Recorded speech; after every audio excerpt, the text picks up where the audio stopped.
We're back, I think. Yes, we should be back now. Or we will be back whenever you are hearing this, which I guess will be 15 seconds in the past for us. Oh god, Jordy, please stop. What? The fucking Olafs. For the sake of the illusion, once this officially we're starts... back. Can we actually start this time? When I'm done with my sentence. For the sake of the illusion, we're going to pretend that Jordan doesn't exist because he died as a martyr. To keep the illusion of the lounge running strong. Am I just shitposting from the grave? Yeah, feel free to still post in the chat, but the canon of Respawn Lounge is that you died. And I'll just shut up until you introduce me.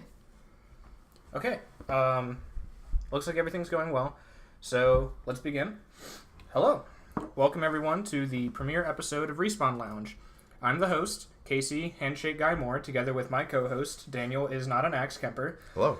And we are here at the Respawn Lounge, lounging. And we're going to talk about video games.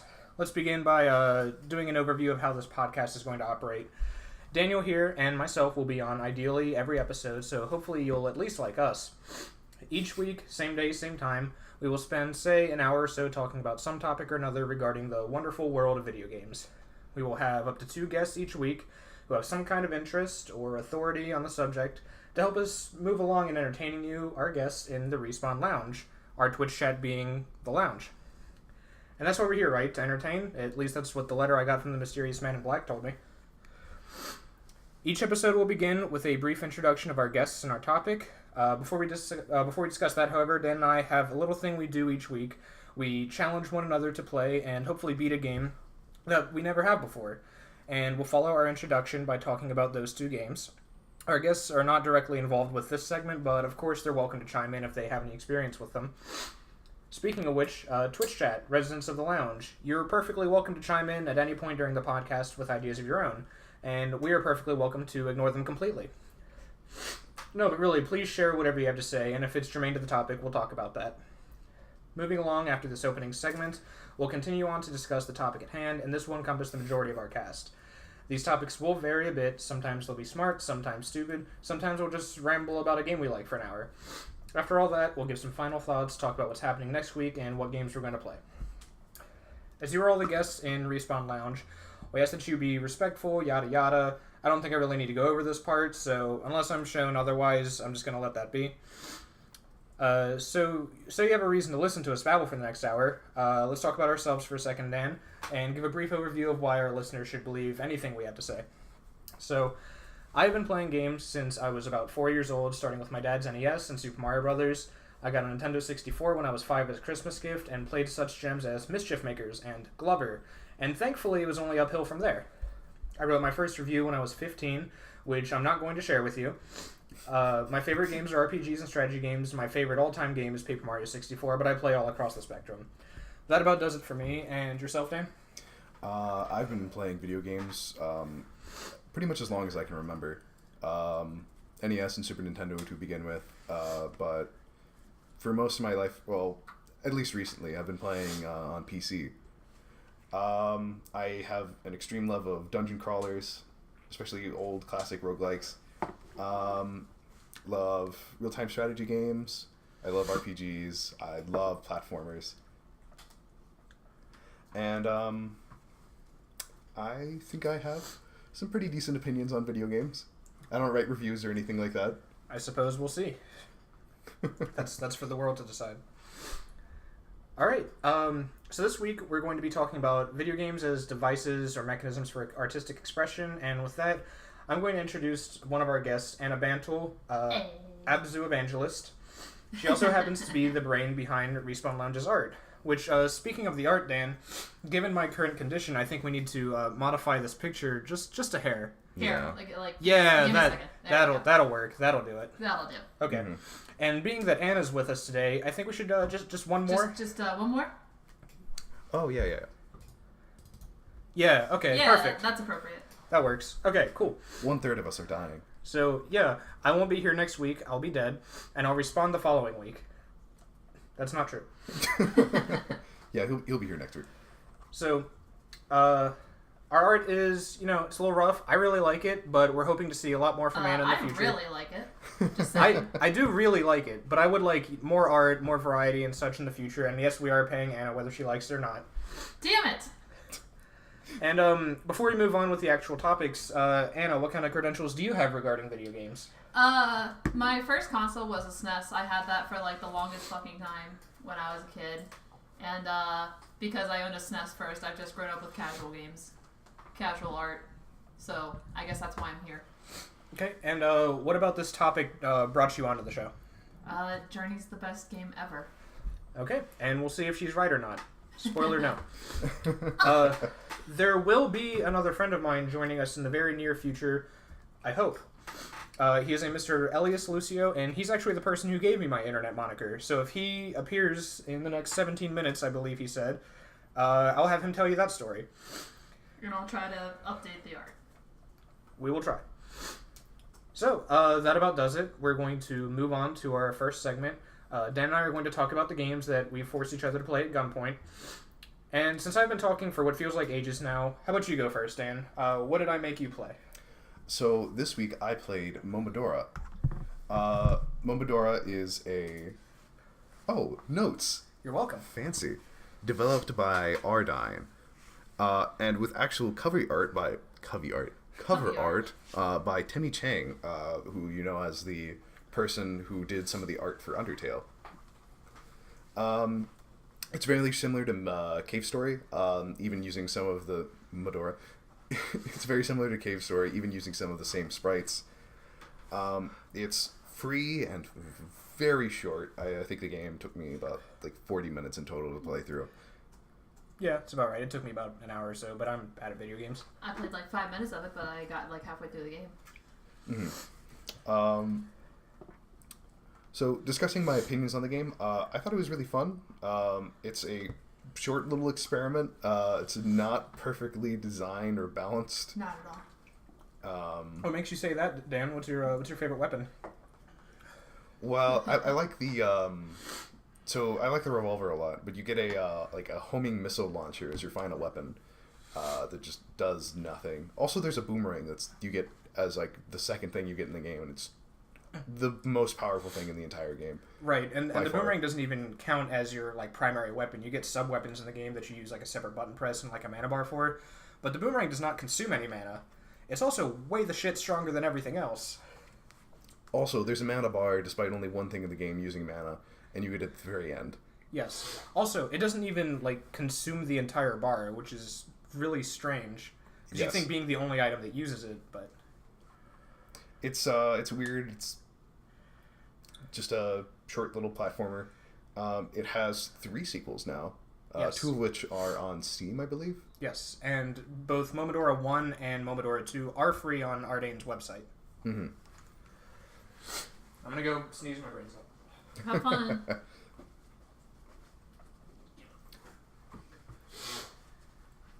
Dan, yes. Would you like to continue? Yes. So I was about to explain. So this week I made Casey Streams play. down. Streams down? Right. Is the stream down? Rip stream. Rip stream. Technical difficulties. Is the stream really down, Anna, or is it just lagging for you? Looks like it's down. Is it actually down? This is what I got. Okay, it's back. Never mind, we're fine. Great. All right, continuing. Okay, whatever. Bring the thingy back up, Dan. Yeah. Not because it helps us. I just like looking at it. Mm-hmm. So, what's down now up? Okay, cool. Thanks for waiting with us. So, this week I made Casey play a game called Maldita Castilla. Yes, Maldita Casablanca, because I can't for the life of me pronounce this game. So this game was made by a gentleman named Loco Malito. He said that he was waiting, and he's really wanted a new chivalry game, which if you've ever played, say, Ghosts and Goblins or Knights of the Round, those arcade games, he's talking about that kind of genre. He said that he kept waiting and nothing ever came out, so he just made his own. And this was released as Maldita Castilla, which, when I looked this up, I translated it to Cursed or Damned Castle, but Dan got a very different translation. Oh, yeah. For some reason, I thought it was Bad Little Castle. I think that honestly would have been a better translation. Which I'm not terribly proficient, so I like his more. So this is another freeware game like Momodora. It was released in 2012. It's got a Spanish influence. It's got a level design that's very similar to Ghosts and Goblins. It's got a very limited color with very dark palettes. You play as a Mr. Don Ramiro as the protagonist as you run and you jump and you throw knives and other such shit at monsters. As you progress through levels, go through 5-6 screens, and then you beat up a boss. At the end of each stage, you get a little bonus segment where you get like extra lives and stuff from killing enemies. And you technically have infinite continues, but there is a secret ending or something of that sort if you beat the game without using more than 4, I think it was. There's 4 endings. There's one ending for using more than 3 continues. There's an ending for using more than 1 continue. There's an ending for not using any continues, and there's an ending for not using any continues and getting all the secrets. Yeah, and which is ridiculous. It is a very hard game, and there are 6 levels in the game, if I recall, and in the first 5 of those levels are crystals, which are called Moira's Tears. Yes, Moira's Tears. If you find all 5 of these, you bring them to the end. You put them in such and such pedestal after you beat the final boss, and I believe there's another boss after that if you do all that. Yes. The final boss. Yes, it's the super secret awesome final boss, which I did not encounter because I suck at this game. But I am going to play it again because it was super duper fun. I actually really hate Ghosts and Goblins as far as like difficulty and design goes. Mm-hmm. But this was a perfect balance of that like arcade difficulty with just like really, really fun platforming and battling and such. And I thought all the enemy designs were super cool. There weren't any Castlevania Medusa heads or any such nonsense. Yeah. Some other just interesting aspects of this game. The music was made by a user named Greiser87 who emulated the Yamaha 2203 sound chip, which is what's used in arcade machines. So it gives it that kind of like, that rigid, kind of like dirty sound that arcade machines have, which is super awesome. Loco Malito, the developer of the game, quoted Armadia of Gaul as the best chivalry book ever and used that as his inspiration. He also compared it to Ghosts and Goblins, Rastan, Shinobi, Rygar, Karnov, etc. types of games, those arcade platformers. And at some point in, I think it was 2014, the arcade enthusiast community made dedicated cabinets for Maldita Castilla, which I think you can actually buy retail, but I know they distributed them around certain arcades. Yeah, I think mostly in Spain because he's Spanish. Right. But all the same, and like I said, it's freeware. It is in English, enough so that like any English-speaking person could understand this game. A lot, like the dialogue is all in English, but the names are very Spanish influenced. Yeah, but they're English letters since it's Spanish, so right. It's not hard. You shouldn't have too much trouble. And the very little amount of storytelling that exists is in the English language. And the last little note I have here is that an actual paid retail version of this game called Castilla EX released this year on Xbox One. Mm-hmm. It's got about a month ago, actually. Yeah, pretty recently, and it has 3 more stages, I think 5 more bosses, and like 10 or 15 more enemies in the previous version. So it's a pretty good overhaul, and I thought the first game was actually like super impressive for freeware. So were I to have an Xbox One, I'd be super down to spend money on this. And I remember it was priced at I think $13, $13 US dollars, very something reasonable. Like that. Yeah. Also, other note. If you don't want to buy an Xbox One, it's coming to PC pretty soon. I think in 2 months or so. PC or Steam? I believe Steam. Well, I mean, a lot of these freeware games that kind of go retail are also available on the user's site. In this case, like right. I'm pretty sure you can buy Stanley Parable just from StanleyParable.com. Right. So I think it'll be both, whichever platform you prefer. Yeah. But I can't swear by that. Okay. Oh, also, other note. If you want other classic arcade-style games, all of his other games are free. If you look up Loco Malito, he has his site full of stuff of various influences. Almost all of them are very good. Mm-hmm. And are they all like action platformers like this game was? No, they're actually all from very different genres. Really? There's Hydora, which is a side-scrolling space shooter. There's Verminex, which is it's like Galaga. he has a old school adventure game as his 2D platformer. So when you say adventure game, are you talking like King's Quest and that kind of thing? No, it's a 2D platformer, but without combat. Okay. More puzzles. So like no combat insofar as like you don't even jump on Goombas, nothing like that. No, nothing like that. Okay. All right. So did you want to take a break at this point, or did you want to go ahead and continue on? Because the segment didn't actually take all that long. We can just go ahead and continue on. Okay. So we have 6 games that we the 3 of us here, we all played some combination of these. I actually had the time to play all 6 at the cost of my health, it seems, and they're all related in some way. So we have To the Moon and Bird Story, we have Journey and ABZU, and we have the Stanley Parable and Beginner's Guide. So all those games are spiritual successors or actual sequels or something of that sort that have some kind of tie-in with one another that we're going to, draw that parallel between. And that's why we kept this down to 6 games. If we made this all about any and all art games, we'd be here all day. Yeah. All so night. Just way too many. Yes. And before we actually start talking about these games, this is kind of a topic of interest, and I want to get all 3 of our opinions on this. What do you consider an art game exactly? And let's start with Anna, since she hasn't had a lot of time to talk since we started. I just don't have an opinion. Well, I think art games are... It's kind of hard to describe because mostly anything can be art. I know I had a discussion with a friend a long time ago. Are all video games art, or are some art games video games? I don't know. It was weird. But I think like a major defining thing about specifically art video games is that it's more of an emotional experience than it is like objectives, get this done, do that.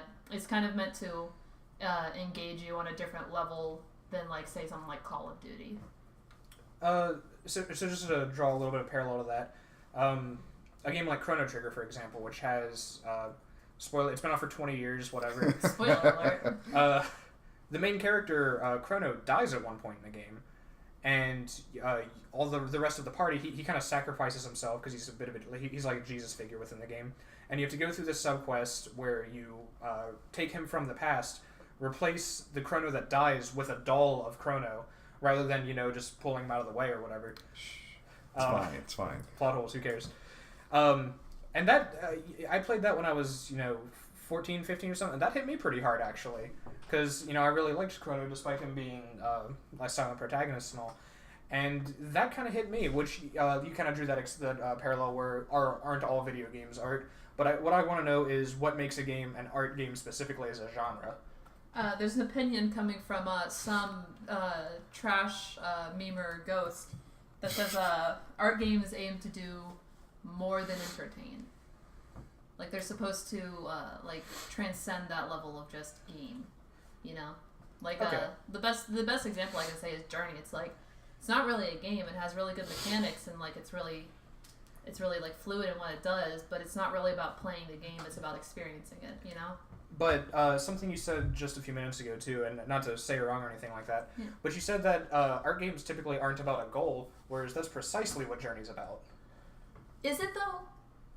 Yes. It's about the journey, not the destination. Well, shut up. It's also Yes, about the destination. obviously the intent behind the player participating in the journey is to understand, look at the architecture, kind of understand the subplot without any dialogue and whatnot. But it is very keenly get from place A to place B is the whole point of the game. So Well, I mean, you can't really tell a story without giving objectives that way. Honestly. Sure. But that's where I want to draw that abstraction about what makes it an art game specifically, because you could call Mario an art game by that point. Yeah. But Mario is very clearly a platformer.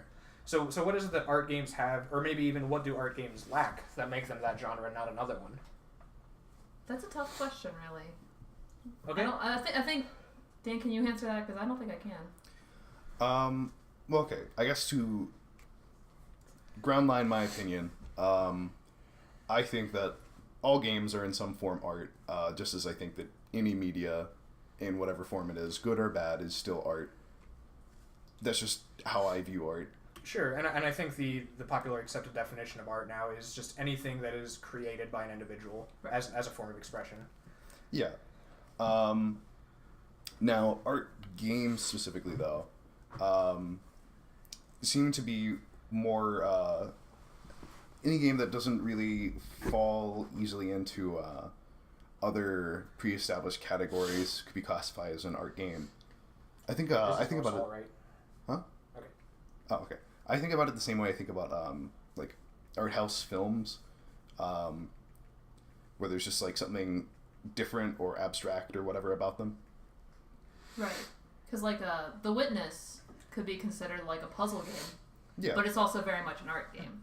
But I would call that more as somebody in the chat was so happy to provide an aesthetic of the game, whereas I wouldn't. And this is where I was kind of talking about what the lack of kind of defines the genre. Right. Is an art game in my opinion anyway, is a game directly created for the purpose of representing an artistic design. What's the word I'm looking for?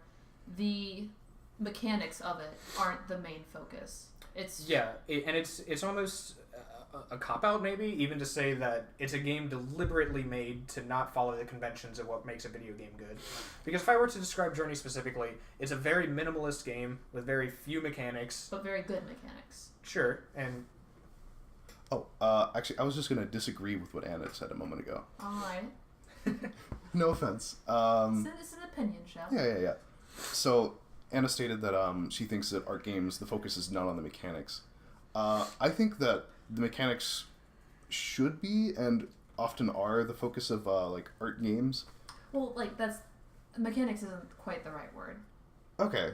Like even like going back to The Witness, the puzzles are a big part of it, but they're not really what I want to say. It's not what the game's about, but it's about more than just those puzzles. Well, okay, the Witness might not be the best example for that. Right.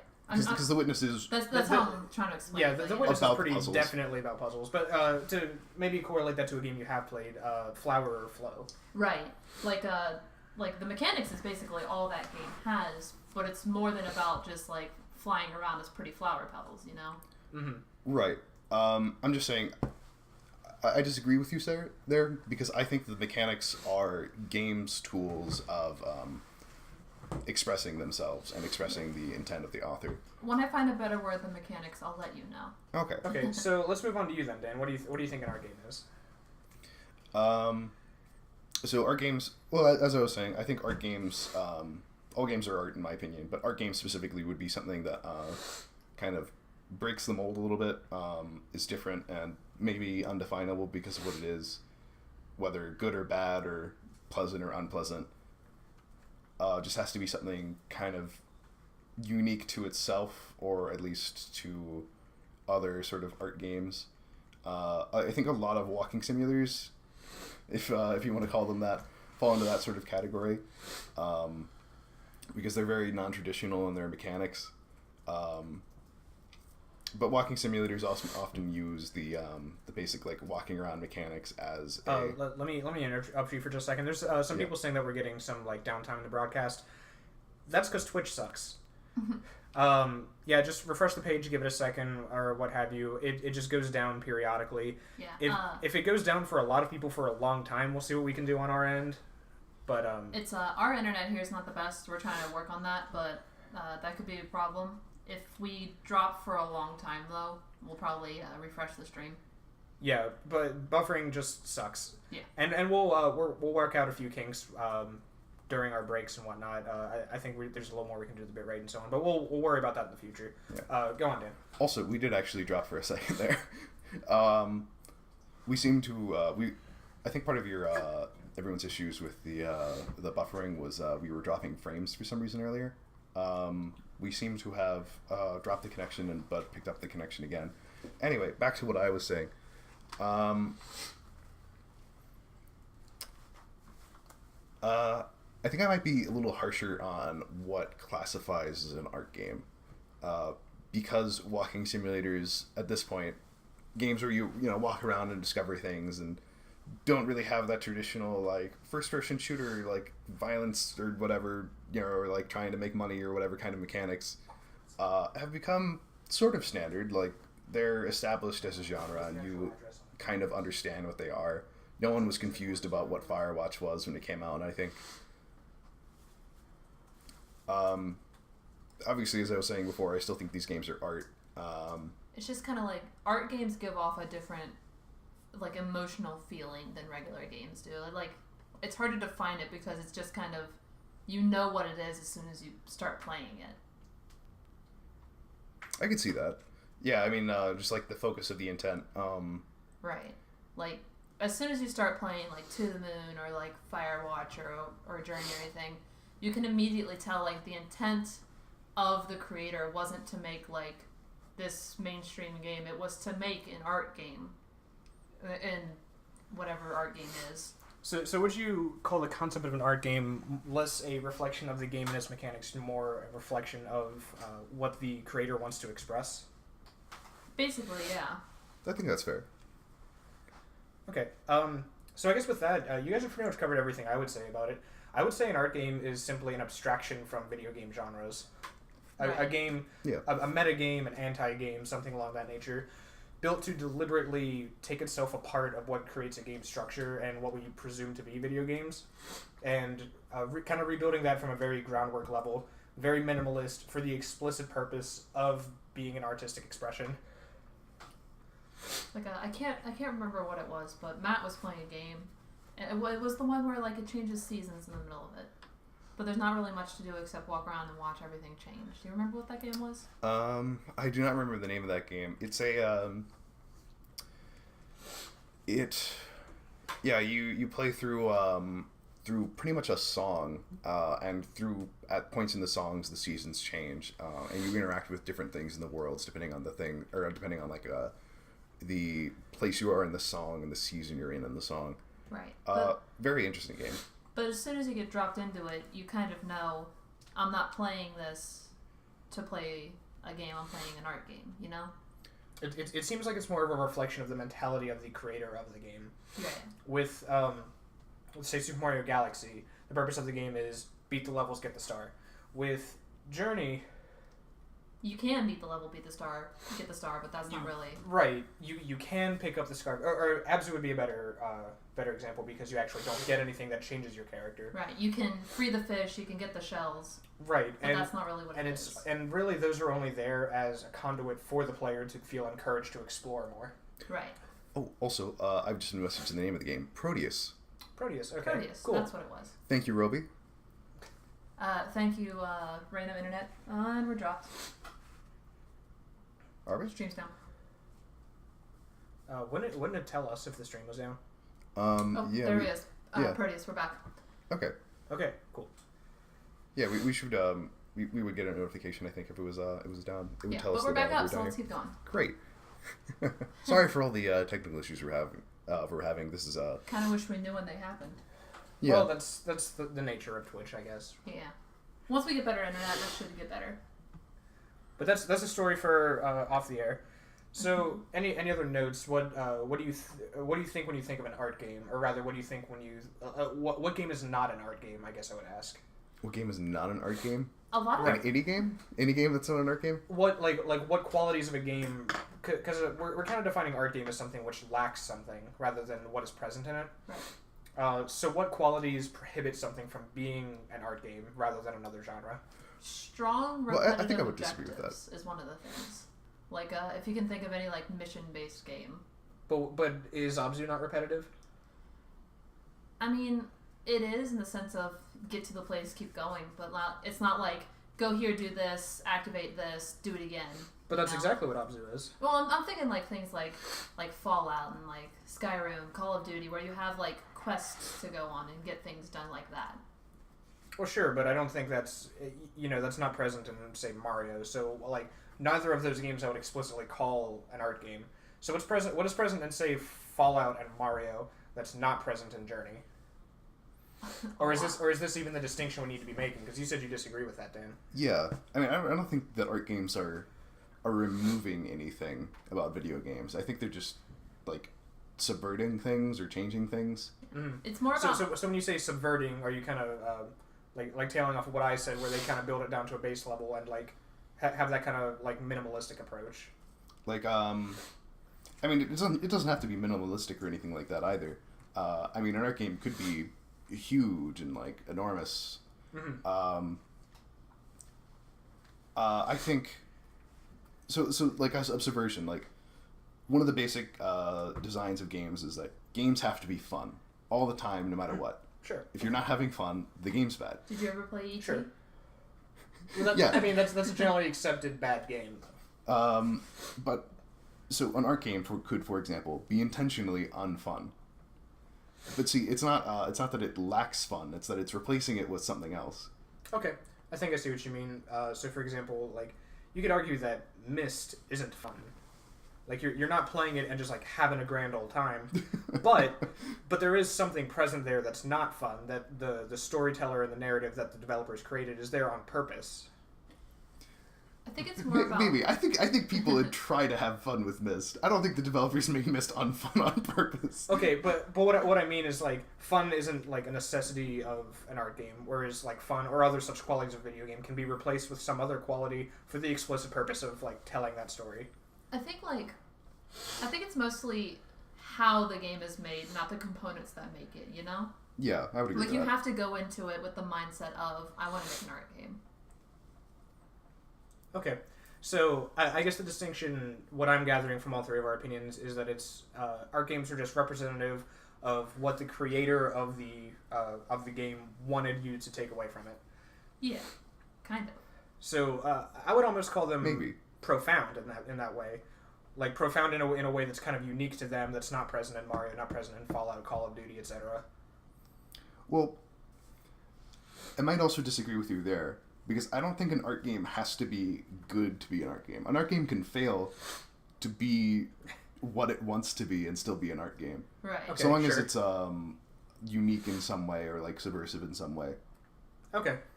So I think what we're getting from this is it's really vague and genres don't matter, which is a conversation we've had several times. Yeah. Also, for an example of what I was talking about earlier, Tale of Tales made a few games. They made The Path. They made The Graveyard, if you've ever played that. These games are not fun at all. The Path is like the most boring and repetitive thing I've ever played.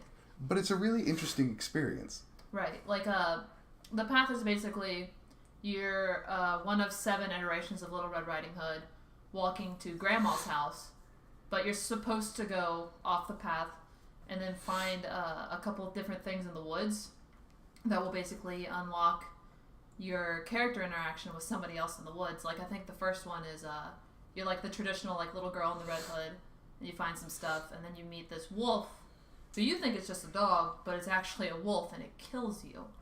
But the whole like process of discovering that is like fragmented, like nightmarish kind of hellscapes that you see inside of Grandma's house. So like, yeah, it's like an exploration game, like pick these things up, but it's also more than just an exploration game. Mm-hmm. And an even less fun example. Also, a lot of people hate these games, and I think that's... The Path is pretty garbage. I think it's really cool. I think it's also very poorly designed. But it was one of like the very first walking simulator style games. And I think it's really important because of that. Their first game, The Graveyard, I think really amplifies this. All you do is walk forward, and you walk and sit down on a bench, and then maybe you die. Is the mechanics of this game. Yeah. It's terrible, but it's really, really interesting and very unique. Because it kind of like opens the door to that way of thinking of how can I make a game. Yeah. So with that, I do want to kind of keep this idea of like bad, unfun, but kind of cool, kind of good ideas. I want to keep that in mind when we go to talk about Beginner's Guide, because I think that's a good parallel to draw when we start to talk about that game. Because wasn't it those games were supposed to be bad games? Oh, by the way, we will be... This is a spoiler podcast, right? Yes. Okay. This is full of spoilers for many of these games. We can just start announcing what game we're going to talk about if people don't want to hear spoilers. Yeah, we'll bring up when we start to go into more detail about these 6 games, because I do want to talk about them in the order that like they're prevalent. Right. And like if you haven't played To the Moon, and I recommend you do, mute this podcast for a minute. Also, sorry Ruby, if you're playing a raid and you can't stop listening, I guess you'll just have to deal with spoilers. Oh no, raid has ended. Ruby's fine. Yeah. For now. Yeah, if you join another raid, Ruby sucks. Okay. Our ghost in the room is saying they haven't played Beginner's Guide, and that really sucks to be them. Oh no. You're dead. Shut up. Anyways. So, what game did you want to start with? Yeah, so let me find my handy dandy little guide. Beginner's Guide? My beginner's guide, because this is my first one. I want to start with, and I told you explicitly, Dan, don't tell me what you think about this game until right now. Okay. We're going to start with To the Moon. And let me preface this with just a little background information on To the Moon. It is a game made in RPG Maker. It was made by the company Freebird Games in 2011. And the notable person on this team is Ken Gao, who is the creative lead, the composer, designer, director, etc., etc. And a lot of work. The what? A lot of work. A lot of work. He did most of it. Well, what he did not do is what Adam Mussel and Laura Shigahara did, which was the beautiful, fucking awesome music in this game. Oh, very good. The music is gorgeous. Super awesome. And with that, I didn't ask you. Well, I asked you what you thought of the game, Dan, and I said, give me the simplest answer, and you said, yes, I like it. So tell me about that. What did you like about it? And go on. So, once again, I think this goes back to what I was talking about earlier. I think that To the Moon is great. I think the story is really good, pretty engaging, beautiful soundtrack. I think the game mechanics are horrible. Trash, but whatever. Absolute garbage. That could be a problem of the engine, though, because it was made Oh, in it RPG totally Maker. is. Yeah. RPG Maker sucks. Stop using it, Freebird. You're better than this. Right. That being said, I'm sorry, Dan. You bought that for me for Christmas last year. I actually love it.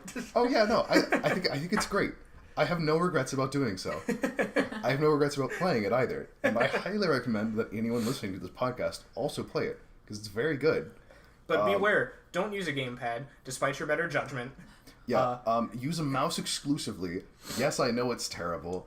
Suck it up. RPG Maker isn't made for controllers. Yeah, so it is best to just use the mouse to click because a lot of the movements just don't really make any sense because I don't think they understand how tiling works. Yeah. But it is a narrative-driven game. Your gameplay is not going to be dramatically impeded by using a mouse or anything like that. I thought that they didn't really use the game mechanics to their fullest potential. But was that really the point? Well, of an art game, I'd say yes. Yeah, I mean, because a game, to be a good game, your mechanics are the things that are unique to video games. So you should use those to your best advantage. Right. Otherwise, why isn't it like a book or, like a point and click or like a point and click see scenes adventure? Yeah. Now, again, we're going to spoil the shit out of To the Moon, so get out if you haven't played it and you want to know anything about it. Otherwise... We'll just lose our entire stream. Otherwise, sorry guys. But then, when early on when you were playing To the Moon, you said, "Is this just Eternal Sunshine of the Spotless Mind?" And I said, "Yeah, yes, it is. It's totally Eternal Sunshine." But what parallels made you come to that conclusion? Going to person, messing with the memories, young woman and older man, duo of scientists doing this. There's some obvious inspirations there. A little less drinking and having sex on a sleeping guy. Yeah, less of that. They're more crying. They're significantly more ethical. I cried more. Toying around in people's memories, weird stuff happening with that. More zombies into the moon. Yeah, that was a kind of a weird part. I mean, it makes sense in context, but whatever. It was my least favorite part by a lot. Yes, because the game mechanics are very bad, and trying to play the game with any amount of challenge to it. That was definitely the point where I was like, just get this, and that also felt like it dragged on forever. It was very long. There's 20. It felt like 20 minutes. It was probably 5 of you just shooting zombies with chairs. I'm sorry, with plants, with potted plants. Yeah, never end in a seemingly endless Mario 64 stairway hallway kind of situation. Yeah, there is an end. Don't be deterred, players. Mm-hmm. But yeah, it just wasn't really cohesive to the gameplay at hand, and that was definitely the low point of that game. Yeah, the game. The writing is good enough to take advantage of the limitations of its own mechanics. For example, well, okay. The setup of the game is that you're going back into the memories of this dying person to adjust their memories so they can achieve their life goal. Which, in this case, is to go to the moon. But the catch is, we don't know why, and neither do they. Yeah. So part of the game is figuring out why they actually want to go to the moon, in addition to getting them there. Yeah, you've played plenty of games like this. I don't know about you, but I don't really tend to be surprised by the stories in games like this. They usually set it up with I can recognize foreshadowing easy enough that I was like pretty sure I knew where this plot was going the whole time, and the whole way that it kept working itself backwards and whatnot actually threw me off to the point that like I didn't see the ending coming, even when it was staring me in the face. Yeah, I thought it was very interesting. Another note about the narrative of this game. The game is told from the perspective that you have to go to the last accessible memory of the person whose memories you're trying to adjust. And then through mementos and like common themes through their lives, you work your way back to the earliest point in their lives, right? So that you can implant memories. You may find them at age 45, and they have a certain backpack with them. And then when you find that backpack, you can draw upon when they were 40, and then you can go back to where that backpack was in their lives then. And that's how you keep working yourself backwards. Yeah, you're not like watching their life happen. You're seeing their life and then going back to see how they got there. Yes, and a little bit of the actual gameplay of this is finding and recognizing these mementos in order to lead backwards, which I thought, and this is something I can want to draw upon when we start talking about the next game. I thought that was really awesome. I thought that was a really fun way to kind of like explore and engage within the world of this character. Yeah, I thought it was an interesting mechanic. I think they could have done more with it. I got tired of seeing the goddamn platypus. The platypus, I actually really like the platypus as a recurring thing though, because it was very important. But by the end of it, I did like the vitally platypus. Important. But I definitely saw myself in who's the male doctor? What's his name? It's Rosalind and whatever his name is. Yeah. But I saw myself in him a little bit, where he was just like, it's this goddamn platypus again, and I was just like, I know, right? Fucking somebody kill it. Yeah, as Casey was saying, you have to find a memento, and you have to find 5 memories each time, or 5 little things. It's basically a clue, find the object hunt, but you don't know what they are. It's where in the world is Carmen Sandiego? It's where in the world is Carmen Sandiego, but you're just like randomly clicking on things until they become the thing that you need them to be. Until they become Carmen Sandiego. I mean, when you hover over them, though, it'll light up the icon. So it's not hard. I would be very bemused if somebody actually got stuck in this game. Also, this is why you don't play with gamepad, because it doesn't work. Yes. You don't get that hand. Play with mouse. It's way easier.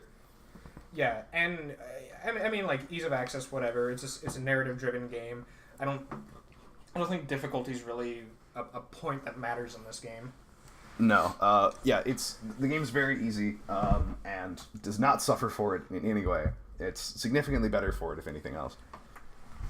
And I did remember at some point about halfway through the game, you messaged me and said, I said like, tell me what you think is happening in the game, and you were like, like towards the end of Act 1 or something like that. Yeah. And for some context, Act 1 is like 60 or 70% of this game. There's only 3 acts, and Act 3 is like 20 minutes. Yeah, it's very and the whole game is like 4 to 5 hours, maybe something like that. It's pretty short. I think I completed in like 4 hours. Yeah. So like, I started to get burned out through Act 1 too, and then I saw how quickly like Acts 2 and 3 happen, and the finale is at the end of Act 3. So it does kind of get repetitive throughout Act 1, but I think it really picks up the pace right after that. Right. Yeah, literally.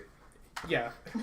But yeah, I asked you to tell me what you think the plot is about. I'm not going to say yes or no or anything like that. I just wanted to know where you were at that point. I was very off. Yeah, but you had come to the exact same conclusion that I did. Right. About, like, basically, like, River has autism and such. Yeah. And I didn't even see, like, I guess it was kind of a bait and switch with the, switching places with his brother thing, because you didn't really have a lot of reason to expect that.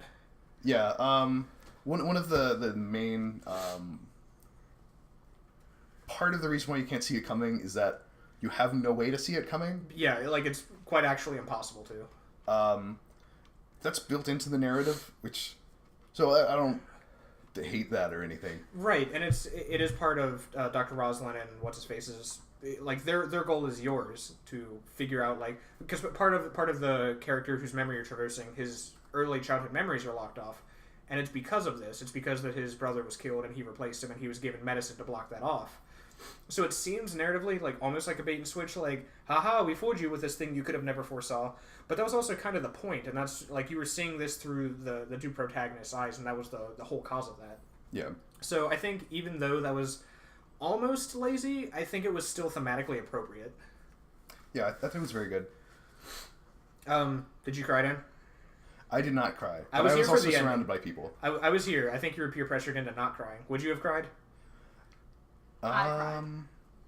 Maybe at the reveal of the carnival scene. I think that was the strongest moment. I definitely, like, I didn't cry, but I welled up a bit when, what's the old guy's name? John? Jack? John? Yeah, John, because everyone calls him Johnny. And Yes. then his mother calls him Joey, which is his dead brother's name, which is weird. Yeah. She should be arrested.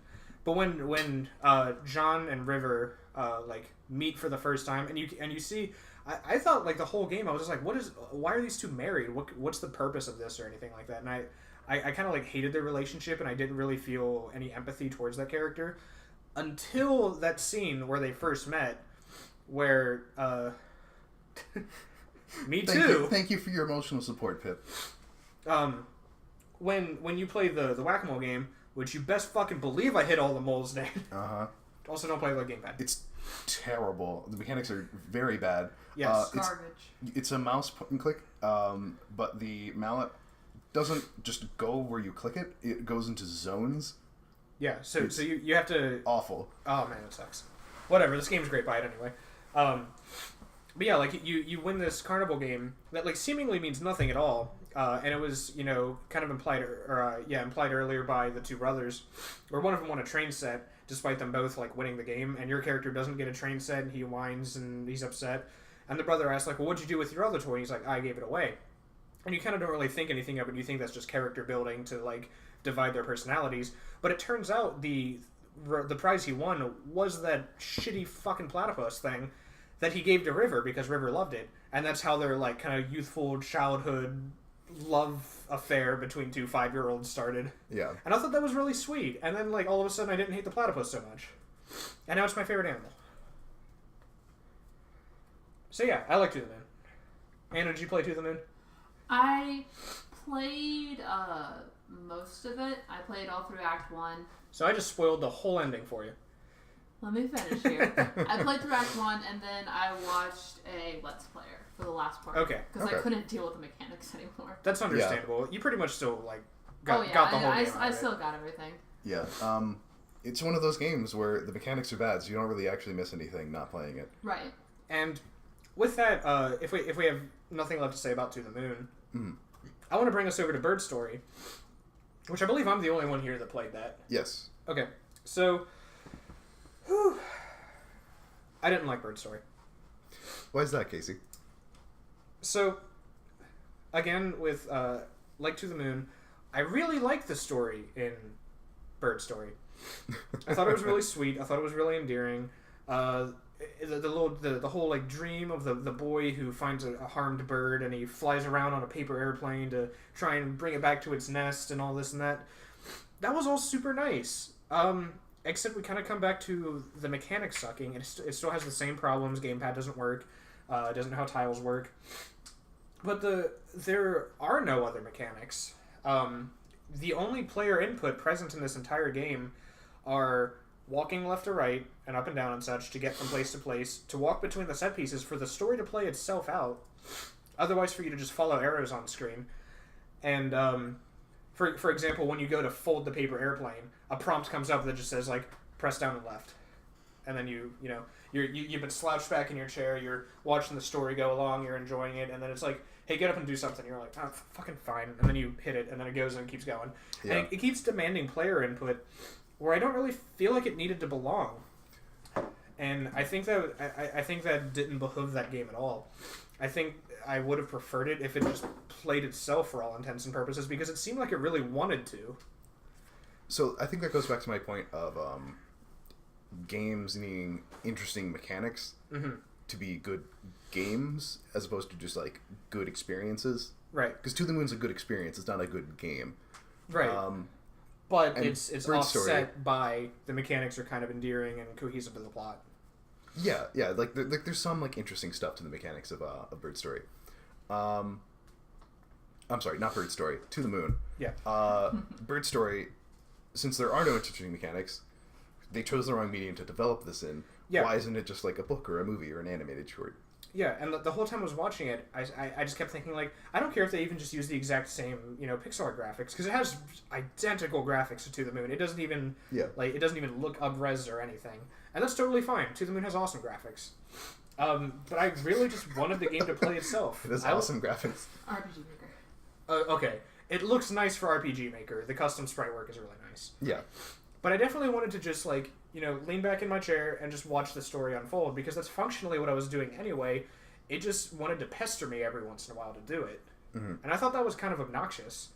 And, I mean, I admit, I caught myself, looking at my phone every once in a while throughout it, which is not the point of a narrative-driven game whatsoever. Yeah. Which is a little bit me being impatient. It's a little bit the game not being that compelling. And I suppose the whole point of the player input was to keep you engaged so that, if you had to go check your phone or something, the game would, functionally pause itself. But there's also a pause button. Yeah. So it really just felt like more of a nuisance than anything. And all that being said, I said I didn't like Bird Story. I still thought it was alright. I spent $3 on it. Yeah, it's very cheap. Yeah, and, I want to quote the developer of this game, Ken Gao. I want to quote his aunt. She says, "I guess the music's nice-ish, but it sounds like it kind of ripped off To the Moon." Oh. Which is a quote from the front page of his website of this game, so it's obviously very tongue-in-cheek. Yeah. But it almost feels... there's a little bit of truth to it, I think. And to give a little more backstory of this game, too, the protagonist of Bird Story will be the patient of episode 2 of To the Moon. Really? Yeah, and okay, that so game. There's a tie in there. Yeah, so at the end of the game, they remember John. He had his little bar where it's like, here's the little section where he's a kid, here's where he's a teenager, and so on. Yeah. So they show that for the little boy in this game, and it just says in quotations, "Finding Paradise," which I presume is going to be episode 2 of To the Moon. Yeah. And A Bird Story was released in 2014, 3 years after To the Moon. So I assume that that's going to come out pretty soon, actually. If so, hopefully. If so, I'm very excited because To the Moon was great, and Bird Story it had a little bit more. There were more animations and whatnot, which granted it was a very short game. I beat it in an hour maybe. But I definitely think that I think their storytelling potential didn't fall off any amount whatsoever. I'm being told we're down, so I'm gonna wait a moment and see what happens. Just backpedal a little bit. Chat, let me know if the stream went down for you. Alright, it's back up. Welcome back, us. Welcome back, I suppose. Unrip. Much buffering? Yeah, it's buffering right now, but we should be go. Okay. Where did I lose you? I guess you can just backpedal a little bit. No full crash. Okay, I'm going to assume that was just your problem, Anna. So, no, it went down for a pip too. Okay, first she's saying it didn't. Okay, I'll just backpedal just ever so slightly. What was the short version? To the Moon episode 2 is going to be starring the main character of Bird Story. Going to be called Finding Paradise. Probably. Should be coming out fairly soon based on the math of when To the Moon and when Bird Story came out. We think maybe 3-year gap should be about 2017. I have no idea actually, but I hope because I really liked it. So yeah, I mean, even on the Steam page for A Bird Story, it's called an experimental short. So I don't feel that gypped by the gameplay not being that cohesive. Whatever. It was $3 and it was an experiment. Who cares? I still got a fun little story. So, and just to tout this company a little bit more, A few other games that they've made and are available for free on their site are The Mirror Lied, Quintessence, The Blighted Venom, and Do You Remember My Lullaby? Again, all free. And I think the biggest download was like 25 megabytes. So they're probably not long. One of them, I believe it was, I think Quintessence, I think they said it was like 20 minutes long or something like that. Just a walking simulator, basically. Good. I really enjoyed short video game experiences. I think there's a lot of value I do in that. too, because it feels really nice crossing them off an arbitrary list that I make for myself. It's great. And with that, we have 4 more games that we're going to go over. We've been talking for, holy shit, an hour. So we're going to cut this off for just a moment while I go sneeze my brains out and we talk about some stuff. So we'll be back shortly. See you in a moment.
We're Hey back. guys, we're back.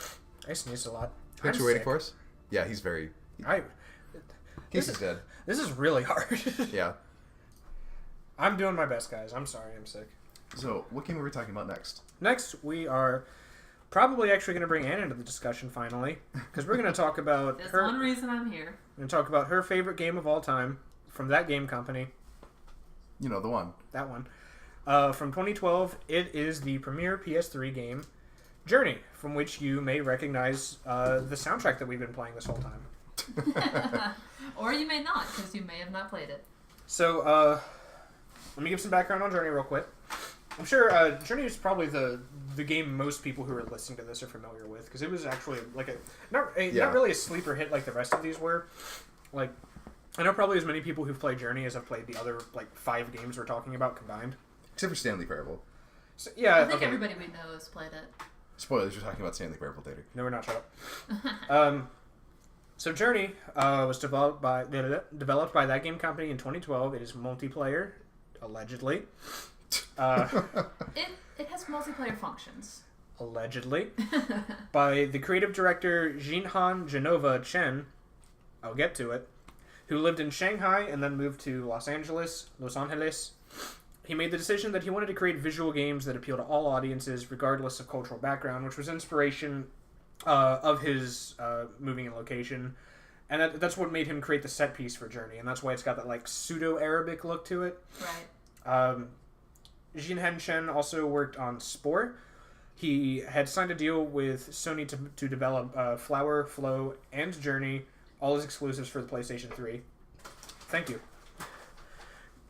Thank you, Pip, for acknowledging my pronunciation. I do my best. Jinhan Chen names his greatest influences as Katamari Damacy, Ico, and Shadow of the Colossus. All awesome games. Yeah. All very different. I like his taste. Yes, not a whole lot of things I would put in the roll shit up into a star genre. Yeah. Yes, he took his nickname Genova from Final Fantasy VII. I don't want to talk about it.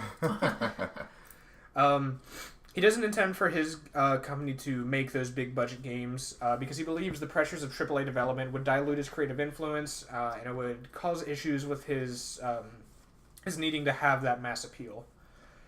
So yeah, what do we think of Journey? Dan, do you know shit about Journey? I know a little bit about Journey. I have seen, I guess, the end third of Journey. I thought it was really cool. It's very pretty. Awesome. That's Journey for you. I know about the metaphors that are in that game. It is a journey. It's a journey. I think, like, Journey, when I think of it, is, like, the quintessential, this is an art game. Because there's really not much of a point to it other than go find out what happened. Not even really that. Like, there's no point in that game where you're decisively told what happened, and you can beat that game very easily and not have a clue. Oh, yeah, it took me, like, 2 or 3 playthroughs to get it completely. I would argue that the exact opposite of that point is to understand what happened in that game. I would say that it's impossible to understand it without having played it more than once. Right. Just because, I don't want to, like, say too much about it, but, like, the whole... Fuck it, we spoiled To the Moon's ending. The whole kind of, like, the point that I got from it was, it's kind of like the idea of Nirvana. You have to, like, go through, get all these things done, and once you complete them all the way, then you get to be there. That's... But do you really do anything in Journey? Well, do you just kind of exist in places? Well, isn't it like if you collect all those scarf pieces, you become a different journeyman?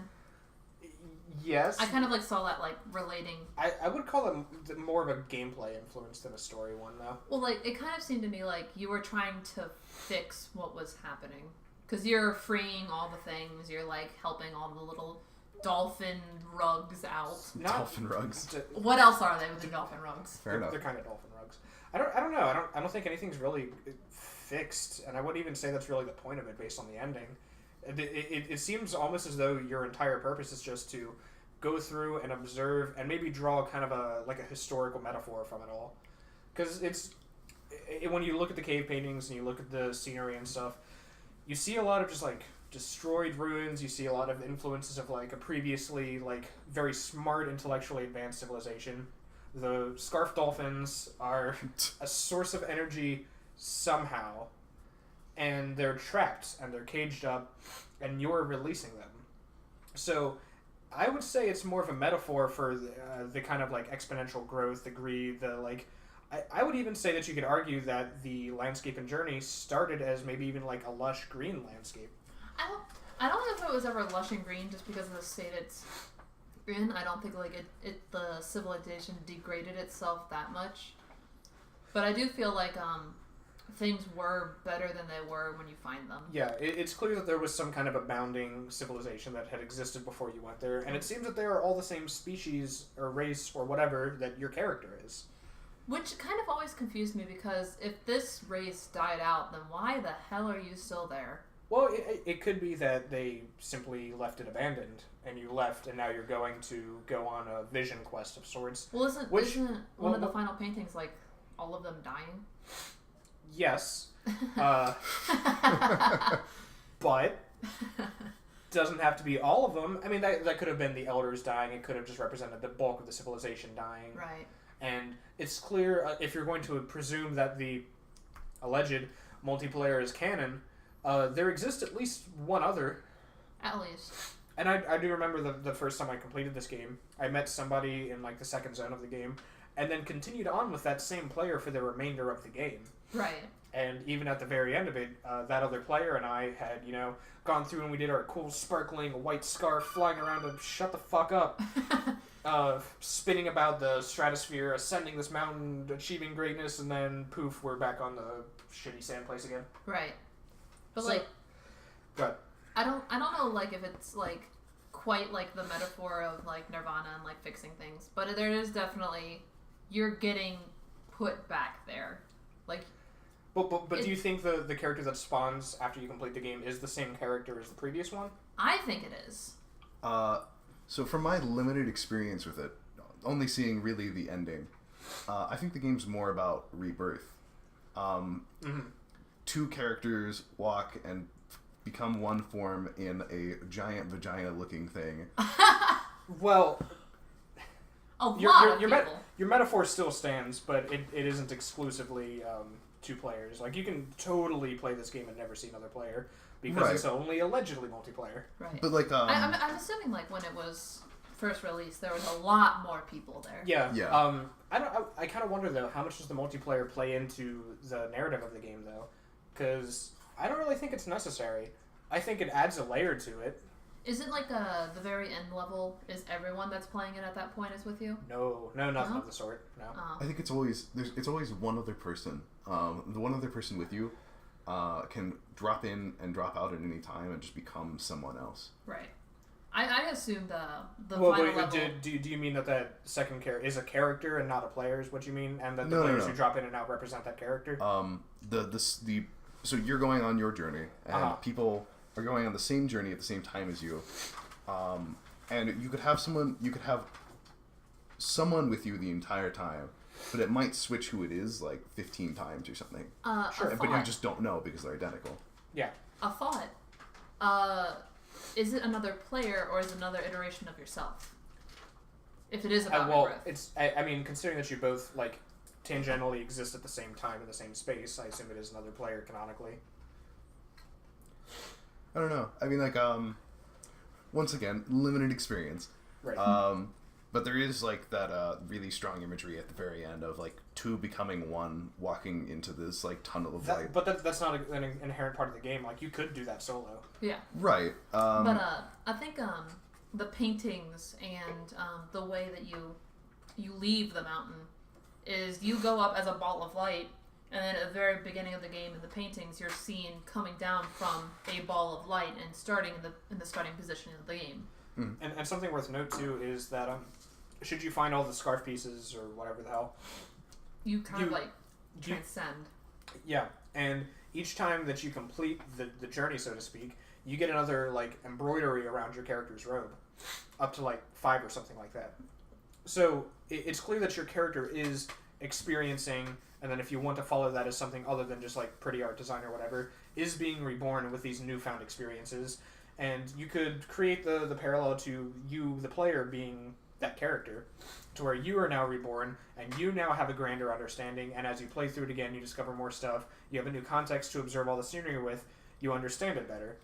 So you could very easily make the argument that you, the player, are that character, and that their experiences are your own. Yeah. But then really, what's the explanation for you when you get all the scarf pieces and you're actually kind of a different person? Floating's really fucking cool, and they knew that, and they wanted to make the player able to do it a lot. Yeah, because once you gather like all like 12, 16 scarf pieces. Oh, it's a lot more than that. You turn from just your like red, cute little dude to you get a white coat. Mm-hmm. Well, with an infinite scarf. You become what appears to be the like soothsayer or whatever it is that you encounter when you complete a level. Because every time you finish the level, you go into this like dreams vision quest thing or whatever. It's a pure white background, and you just walk forward, and there's a creature that has the same basic shape and look and robe as you, except they're just pure white. I think they still have the black face or whatever. Yeah, they do. And they do something, and presumably your character walks away with some kind of newfound, profound, some kind of logic or whatever that they didn't have before. And that's what they're doing, is they're going and meeting these elders or whatever to understand what happened to their civilization or something, whatever. But it seems that when you acquire all of these scarf extension things, you ascend to become one of those creatures, or one of those members of the race that are higher in the right. hierarchy. Well, aren't you also like in a white coat at the last level too?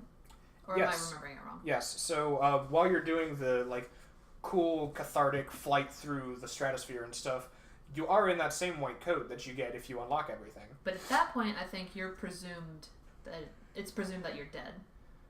Or that you've achieved nirvana or ascended or left your corporeal form or whatever the hell. Right. You're not alive. Yeah, in some form or another you've ascended and you're metaphorically or literally going to heaven or whatever. Right. Being reborn. Yeah. And I think that's cool. I definitely I felt like kind of an emotional attachment to the person that I had beaten the game with the very first time. I cried. I didn't cry. It didn't to the moon me. But but yeah, I definitely was like, oh, I'm so, like, you press the circle button on the PlayStation controller, and your character does a little jump and a hoppity flip, and you send out a little beacon, and that's how you can kind of communicate with the other players. You just beep a lot. Yeah, you just like boom, boom, and that's how you talk to the other person, and that's really cool because you've got this very limited form because it's as though your characters have lost the language or don't know it or never knew it or something. Right. And that's the closest thing to communication you have with another real, actual person in the real world. And that's the best you can do to talk to him. But you like have this kind of like same level understanding of what it means, because there's no malicious intent that can really exist in this game. Other than like the hardcore enemies, which don't kill you even. They make your scarf shorter, but even then, when you get down to one, they don't do you any harm. Right. And you can't even like. I don't even think there's a point where you can block off a path and make them get hit by it or anything like that. I don't think you have a way to grief any other players in this game. So it's as though your experiences with another person can only be positive, and I think that's really interesting for this game. Mm-hmm. Yeah, I mean, some of it seems that it's supposed to be on the journey together. Yeah, and I mean, you can draw any number of metaphors from this game. I choose to believe that you are members of this race whose ancestors screwed up and it all fell to shit, and you're kind of coming back, and you're like, okay, well, I'm going to walk away with this new knowledge, and I'm going to ascend into my greatest form, or whatever. I kind of saw it as like a pilgrimage to an ancestral land. Because you are kind of different. Like, from what I think, like, the last scene, it's like you see a couple of them, and they're much, much taller than you. I don't know if that's because they're older, or if, like, you've just, like, genetically been shortened, but I saw it as something a little bit different than just, like, your ancestors and you're just walking around. Yeah, and it could be any number of things. I think that's kind of the point, is it's the journey, whatever. But that lends itself to the game. I guess if you're looking at it from like this outer perspective where you're like, what does it mean? And you're like, it doesn't matter, whatever. Yeah, it does seem a little bit superficial, but that's the point. And I think that game does it does what it wants to very well, and I think it does it's super interesting. It's super duper pretty, and it came out in 2012 by a team who presumably had $40 and some coffee coupons. Yeah. So My God, is it gorgeous? Yeah, and if you buy Journey for PlayStation 3, it also comes with like 5 other games. Two Flower Flow, Nostril Shot, and 2 other bullshit. Nostril Shot. Whatever. Nostril, whatever. But 2 other games that matter in Flower and Flow, which are interesting. Right. Yeah. And one of my friends, Ryan, had bought it for me for a gift, and it was like $20 or something. So you would always, if you own a PS3, you would be doing yourself a disservice to not buy this game, simply because it's representative of an era, and it's something that's not seen often. With that, let's move on to us seeing it again.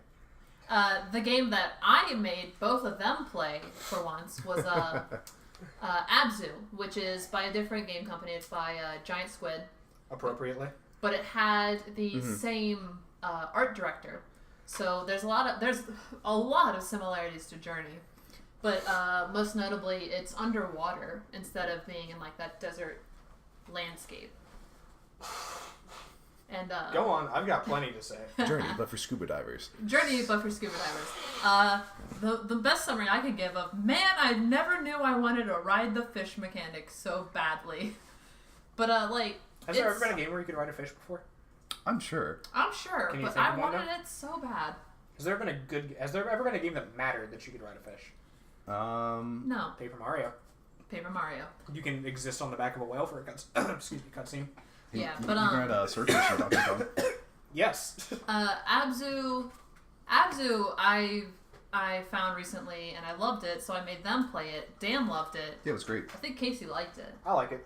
But it's similar to Journey in that like you're basically just going to different areas. You kind of get a meditative trance-like state at the end where you get some more kind of profound knowledge as to what's happening. Or whatever. But the overtones are more of you yourself are actively destroying the environment around you, and you've become conscious of that, so you want to fix what you've done. Because I think the underlying story I got from it was an ancient civilization was utilizing what I colloquially call celestial water. It doesn't actually have a name. It's weird, water underwater. Yes, it does have a name. Water underwater. Yes, it does. What is it? Well, I'll tell you later. Go on. They're using this to advance their civilization, and eventually they get to the point where they can manufacture it themselves, and they start making more and more of it, which is depleting the energy of the ocean, because they're not actually making more, they're just taking it from where it used to be. Yeah. And you're this little robot. Spoiler alert, you're a little robot. I didn't know you were a robot until you fucking explode. Yeah. You explode and you shit. say you're a robot. Oh my god. It's very cool. But you're this little robot dude who is full of this energy, and you've kind of become conscious of the fact of what's happened to the civilization, and you're giving the water inside of yourself back to the ocean, which is restoring these kind of dead areas you find. And the ending of it is very reminiscent of Journey, because I assumed you just stopped being a little robot because your shark friend who's with you the whole game dies. Okay, let me see them. You get to ride a shark and blow shit up, and it's awesome, and that's not what I was expecting from this game. It's cooler than Yes. that. You get to ride a ghost shark. Because yes, ghost shark who got blown up by lightning. the main antagonist of the game seems to be this great white shark that comes in and destroys these little robot probes you're with.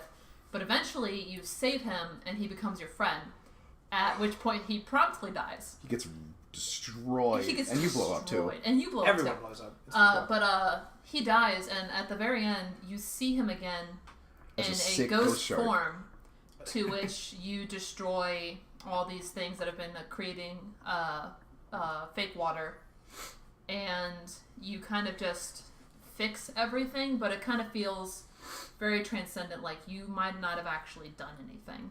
Just kind of like the ending of Journey was. I disagree slightly. There's a clear change at the end of ABZU.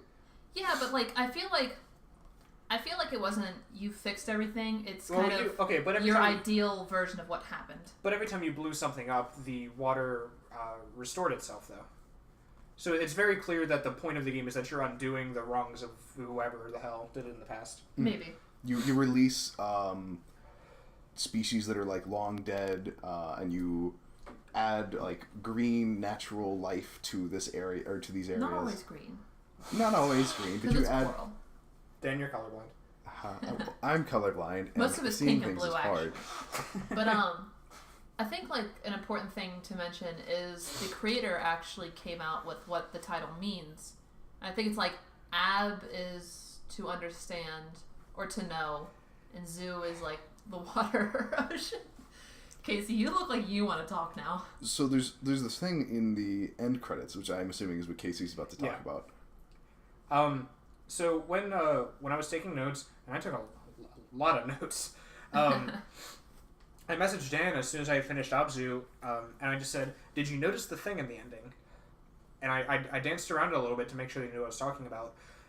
In the end credits, at some point, it says that it's based on something called the Enuma Elish, which is a series of clay tablets discovered in 1840 something. Long time ago. Yeah, which describes a Babylonian creation mythos. Yeah. And as soon as I saw that, I was just like, ooh. Ooh. I know what I'm writing about. And one interesting note: they say "Enema Unleashed." Thanks, Pip. Thanks for being a real grown up here. At the end of ABZU, the aliens come, and you, as a member of the XCOM forces, have to repel them from Ghost Shark. They say with text from the Enuma. Elish. Sorry, I can't remember what it is now because of Pip. that tower. The Enuma Elish. Yeah. Which kind of looks like fish. That doesn't mean anything. I just think it's interesting. Enuma of fish. So yeah, when I was looking up the Enuma Elish, because I didn't know anything about it before this, I found a sequence of runes or some shit that was translated from it, and it says, when the sky above was not named, and the earth beneath did not yet bear a name, and the primeval ABZU, who begat them, and Chaos Tiamat, the mother of them both. Their waters were mingled together, and no field was formed, no marsh was to be seen, when of the gods none had been called into being. So this is describing the Babylonian myth called ABZU, or ABZU. ABZU represents fresh water, which is the water that you're releasing when you destroy all the stuff and go into the shit and take your robot heart and whatever. ABZU is the husband to the gods Tiamat. ABZU wanted to destroy the lesser gods who existed at the time, and Tiamat, his wife, opposes the idea and asks another god, Ea, to stop him. Ea destroys ABZU, and Ea then becomes the chief of the gods, eventually having an heir named Marduk.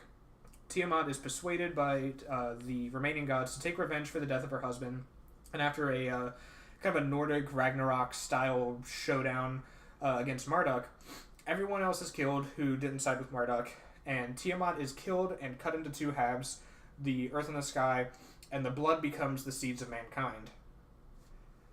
ABZU's hardcore. I think Tiamat's the shark. That's my guess. But that's not founded on anything. I just choose to believe that. Yeah. Okay. Because I don't know, like, if it's based... Well, obviously it's based on that myth. But, I don't know if, like, they're supposed to be represented in the game. I think the shark is more like a... kind of like a game mechanic guide, but also, you're, like, a contrast to what you are. Yeah, so yeah. I think, actually, the creative inspiration from the Enuma Elish is actually very slight. Yeah. It seems like it's more of a set piece than it is anything else, because the gameplay is still very... I see almost no parallels, to be honest, other than the concept of, like, freshwater being withheld and whatnot. Right. I guess you could argue that you, the player, are Marduk, and you are going around and destroying the creatures that are represented by Tiamat and whatnot. I guess. I don't really see a need to draw that parallel, though. Yeah. I understand that, like, citing that as creative inspiration, though, and I think that is really cool to see those parallels, right. But they're hardly necessary to understand or appreciate the game. No. Like, but I do appreciate the game, because you can jump on a dolphin, and then you can do a flip in midair, and then you can go back in the water, and it's awesome. Yes. Or you can ride your ghost shark and do the same thing. And you can blow shit up. It's great. But, it's kind of interesting, like the very stark contrast of there's the ocean and everything. It's real pretty, real colorful, and then the things that are making water are these big evil triangles that look like a level from Kirby.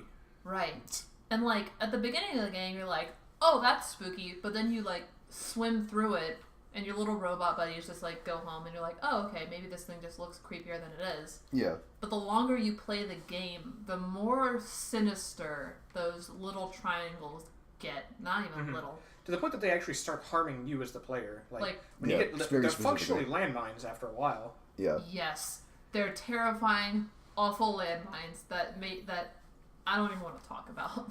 So we won't. Because we've been going for an hour and a half, and I want to get this over with. So let's move on.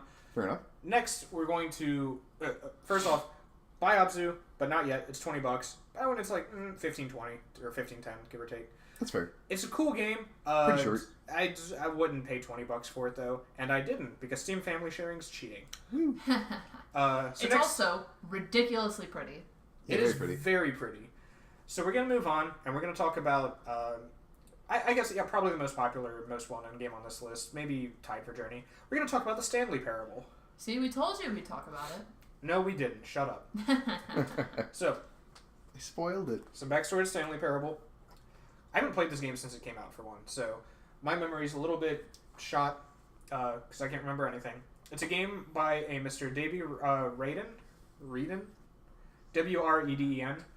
It was released in 2013. And I would say it's the most creative on this list, actually.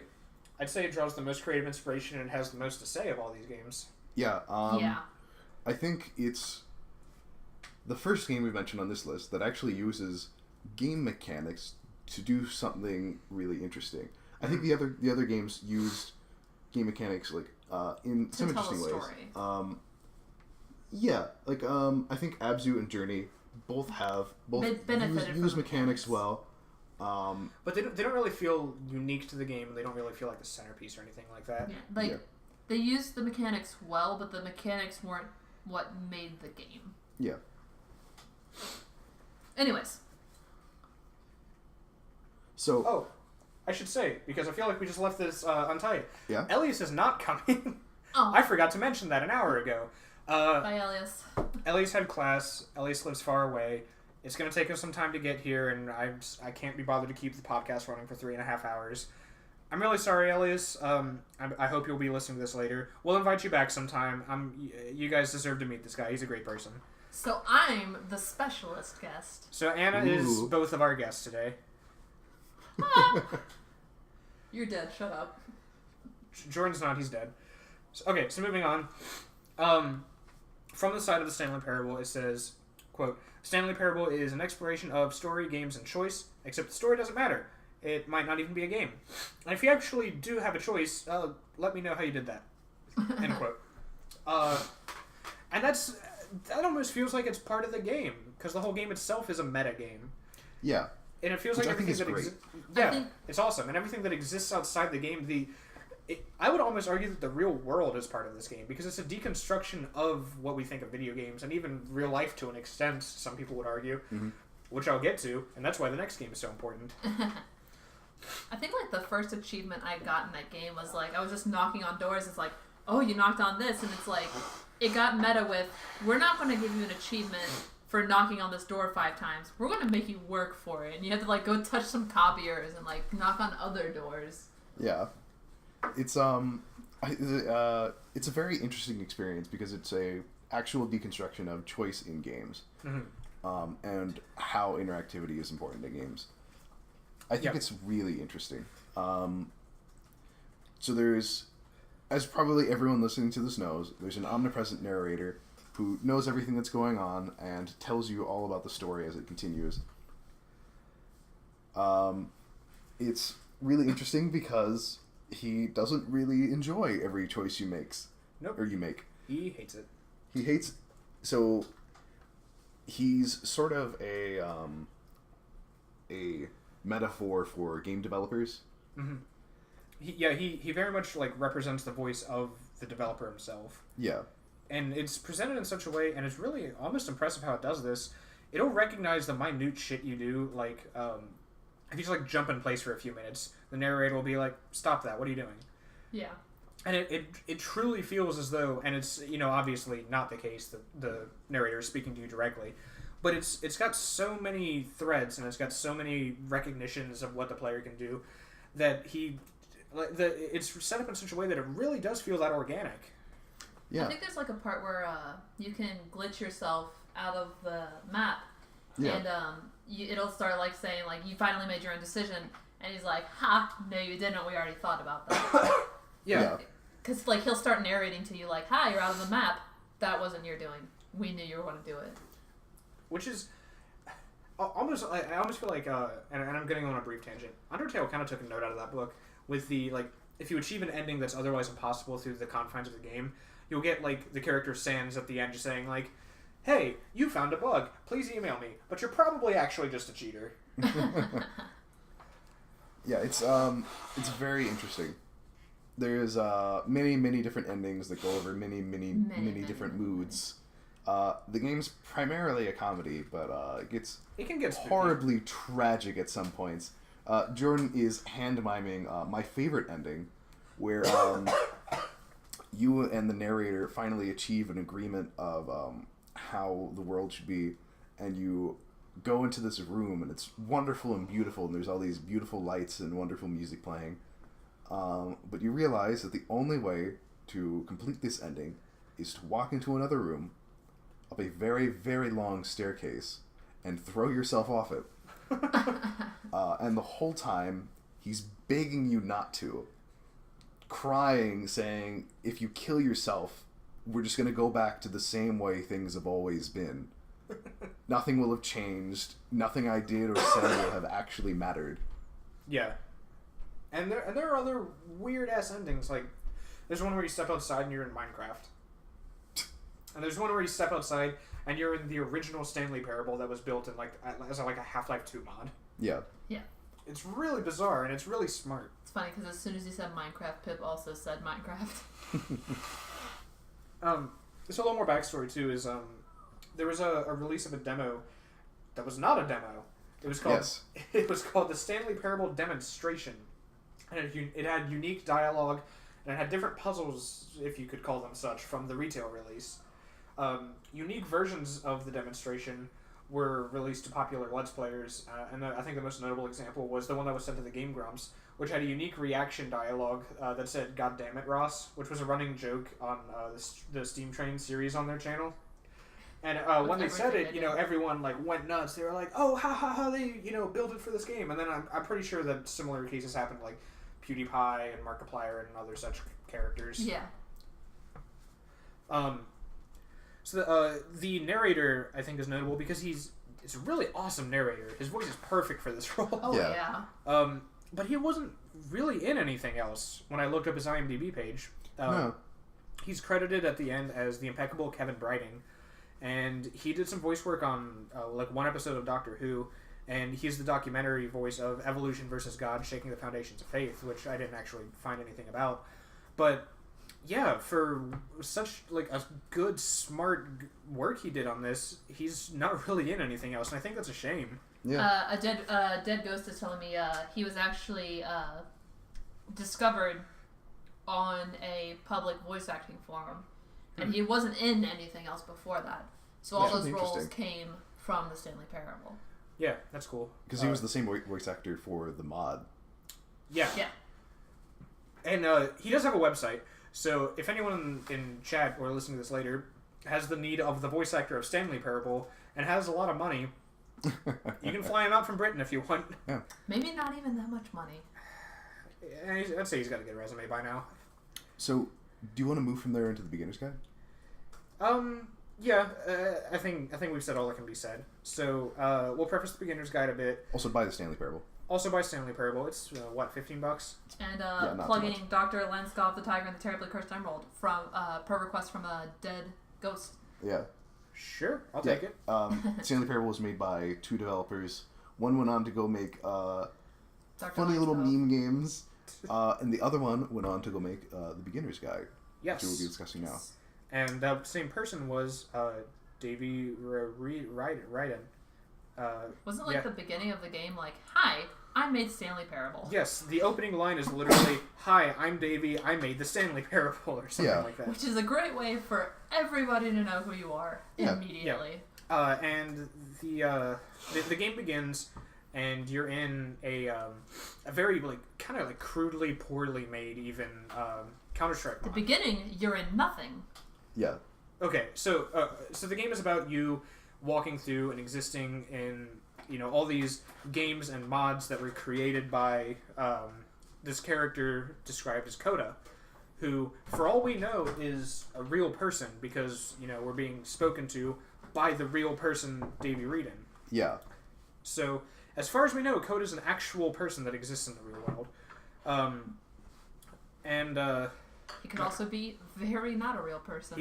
And I have my own thoughts on that, which we'll bring I up. do too. And the idea of the game is that you're walking through, you start out, and the narrator's saying, here's the shitty mod he made, but I kind of like it because it's so cute and it's, represents, and I really enjoyed my speeches with this person, whatever. And you go on, you're going through all these short, kind of incomplete, kind of shitty games. Yeah. But they're all, games that Coda made, and most of them he just abandoned. Yes. And a lot of them, and I started to, there is a twist in the game, and we'll talk about it. Also, this game came out, a few months ago. We're going to spoil the shit out of it. So. Yeah, our dead ghost left the room because he doesn't want spoilers. Mm-hmm. Yeah.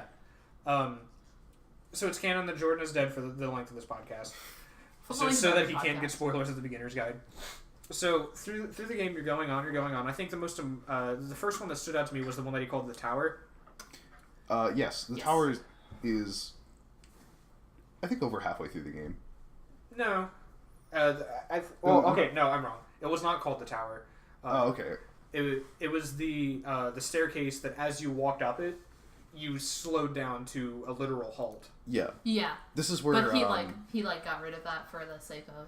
Yes. And as you play through the game, the narrator says, at this point, for creative purpose, he made it so that you can't progress. But I'm going to make it so when you hit enter, you can.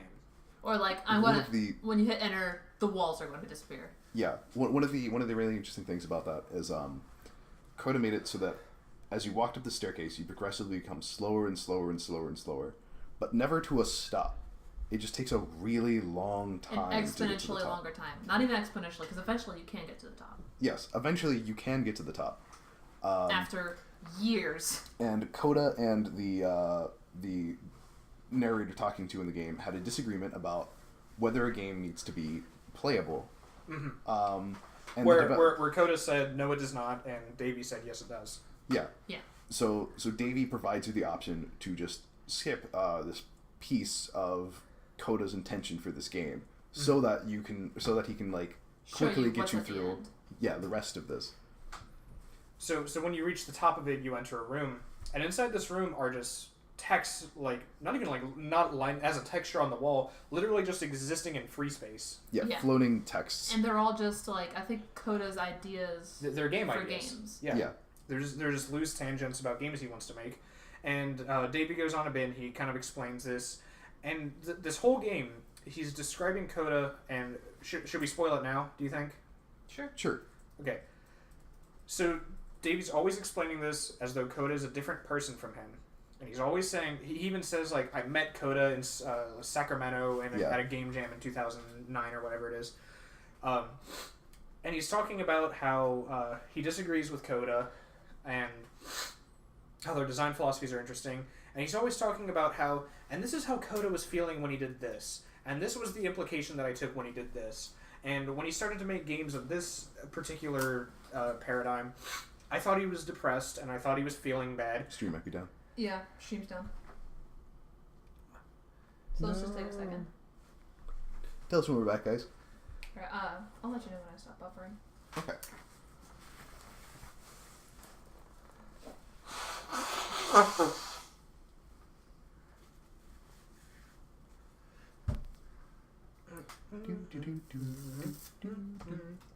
So I think we're in agreement, Dan.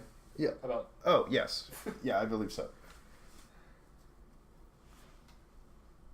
I'm just looking at you. I don't know what you're doing with that. Now I can blow my nose and nobody will know. They'll all know. Is the stream back up? Is the stream back up? Hey, is the steam back up?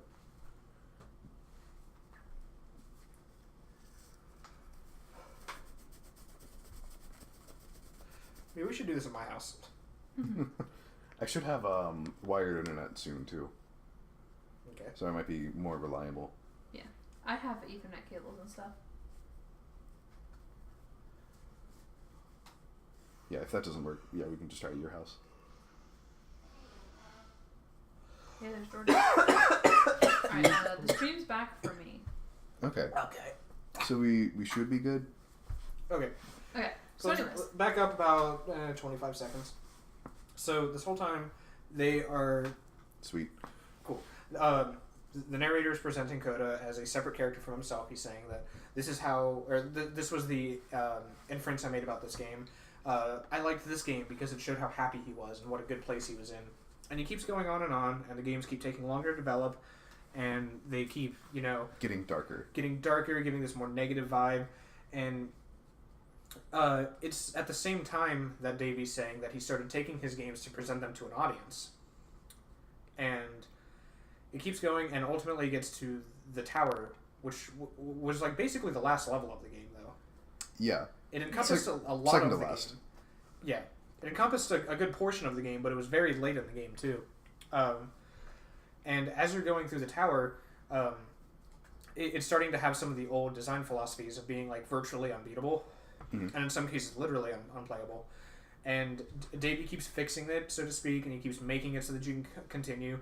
And you walk up a staircase, and he gets dead quiet. And then it says, "Oh, what's the first thing it says?" Is like, "Please don't talk to me anymore, Davey," or something like that. Yeah. And he's just dead silent. You read it, and you're like, "Oh shit." And then you walk around the corner, and earlier in the game, I should point out, you encountered something called the machine, where the game was literally you walk up to the machine, and you're like, "Why did you abandon me, machine? Why did you cease to function?" or whatever. The game, the machine that makes Coda's games. Yes, and it's as though you were playing as the person Coda, talking to the machine and telling the machine like, "Why did you abandon me? You're terrible. You know I can destroy you, but I know I can't," and all this kind of such. So you get to the end, and it's saying things like, "Who told you that you could, take my game, and who told you could release it to the public? Did you really think you were helping me? Why do you think you know me so well?" and stuff like that.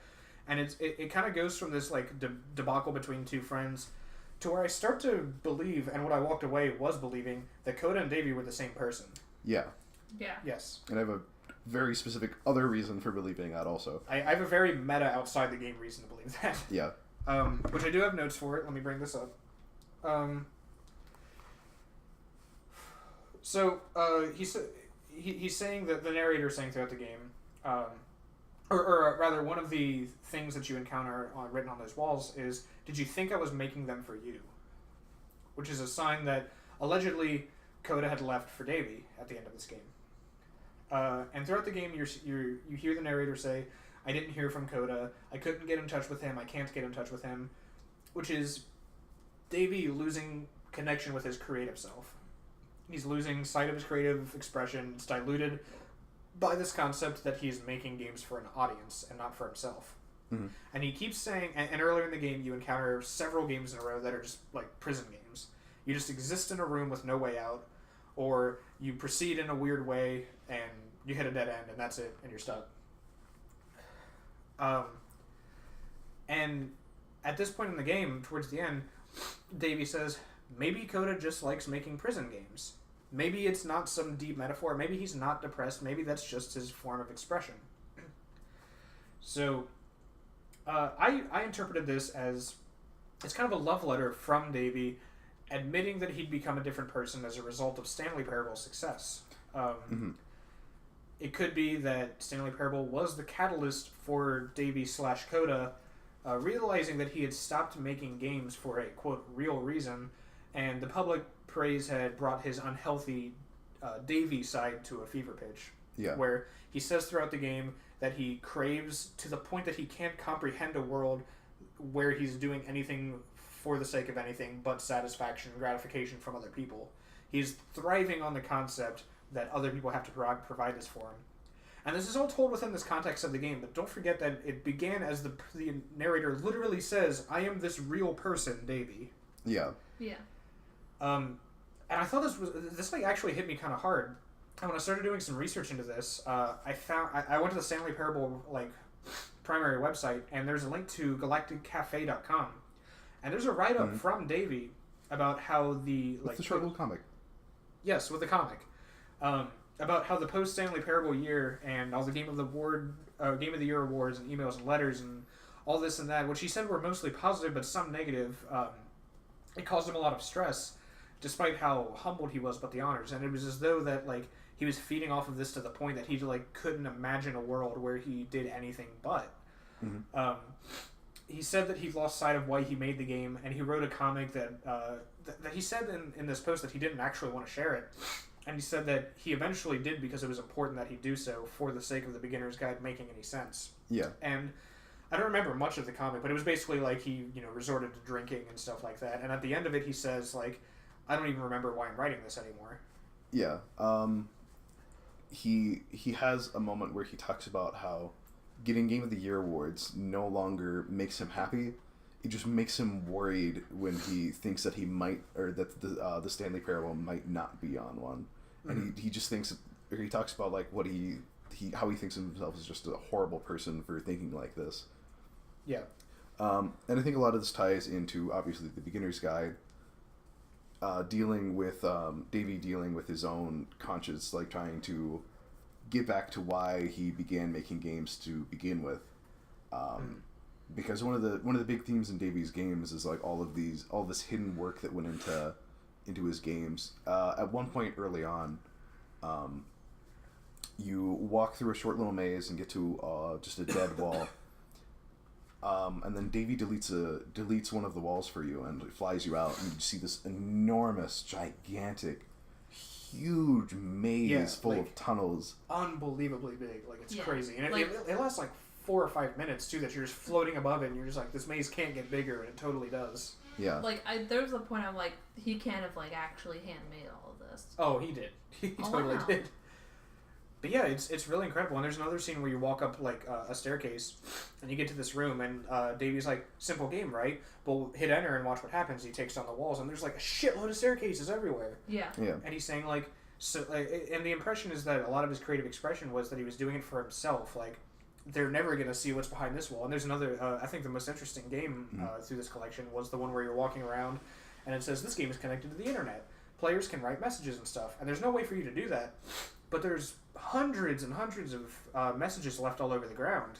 Some of them were like really happy. Some of them were like, "Ha, this game sucks. What do I do?" Yeah, and they're all written by Davey/Coda, and some of them are things like, "How do you get past this part?" Or like, "This game sucks," and some are like, "Hey, I made it, haha," or whatever. But then there are like ones in there that are like, "I feel so lonely. Why won't anybody talk to me?" Yeah. Yeah, and I took that as that was just a disguise for him to like put pen to paper about how he felt. So he can just like throw it into this mass where people probably wouldn't notice it. And yeah, Beginner's Guide may have been the one that I walked away taking the most from. Yeah. Stream down. No. Stream back. Hey, stream's back. Welcome back, us. Yeah. The Beginner's Guide was definitely the most interesting of all of these for me. I think again, like the Stanley Parable, really used its mechanics well to enhance its theme. You play through these games, and you cheat your way to finding out more about these worlds because Davey wants to show you these things that Coda, for himself or like for his own like enjoyment, never wanted you to see, and it's kind of destroying Coda's experience to get the public adoration that Davey wants. Right.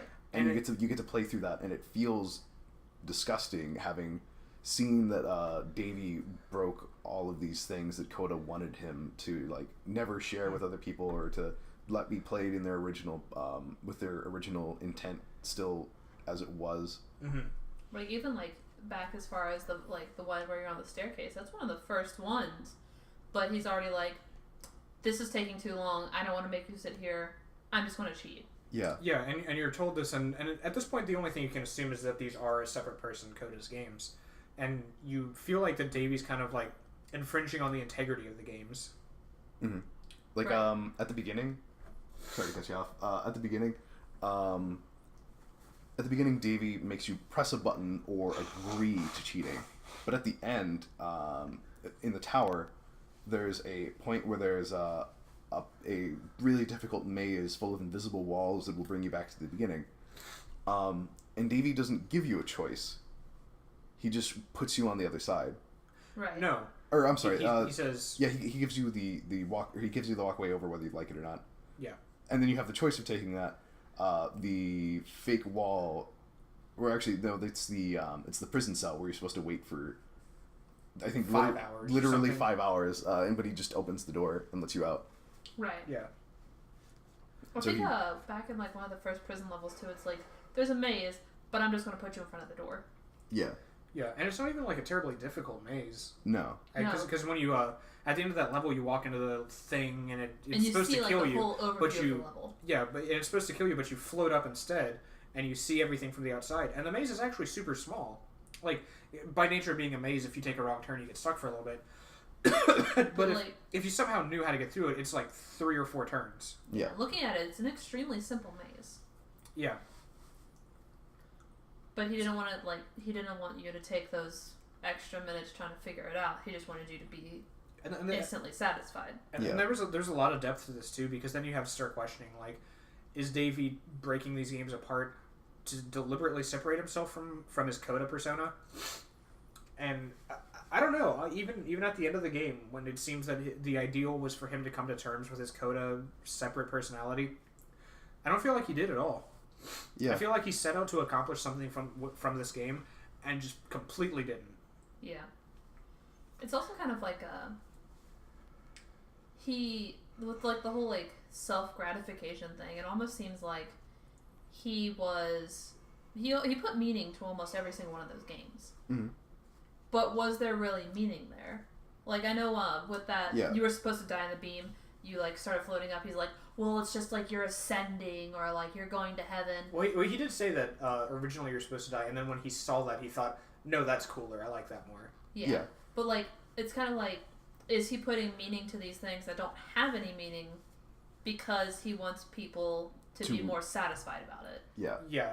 Versus just making prison games, which had no purpose, had no plot, had no rhyme or reason. He just liked them. So yeah, there were a lot of games where he was like, yeah, this one's kind of simple, but I can kind of draw something from it, where I'm like, without you saying that, I don't think I would have. Yeah. Right. Like, the prison games, I felt almost like it was just, I'm having fun experimenting with different iterations of it, and he's like, Coda felt trapped, and like, he kept doing this because he couldn't figure out where he wanted to go with his life. Yeah, it was as though he had an ideal that he wanted to create with his games that wasn't being purveyed, and he felt like the way he was making games was wrong, and he felt like Coda was wrong, despite that being himself. And he kind of broke down his own foundation for the sake of other people revering him. Right. Which is kind of akin to the idea that he like had a potential and he didn't want to waste it, but that was just perceived potential. That's just what other people were going to place on him, and that's the persona he wanted to purvey with all this. And I don't know. That's why I think this is so interesting, because I still kind of think about it, where I'm like, I don't really know if he was right or wrong. Yeah, it's a really interesting dynamic. And yeah, like this is one of the few games where like, I don't know, we're like touting it a lot, but I think I'm gonna like think about this game for a while, because there's a lot to draw from it. Like Stanley Parable, I played 3 or 4 times, saw a couple endings, chuckled a bit, and I was like, okay, cool, whatever. This I can see myself like playing this from this new perspective and seeing what more I can dissect out of it. Yeah.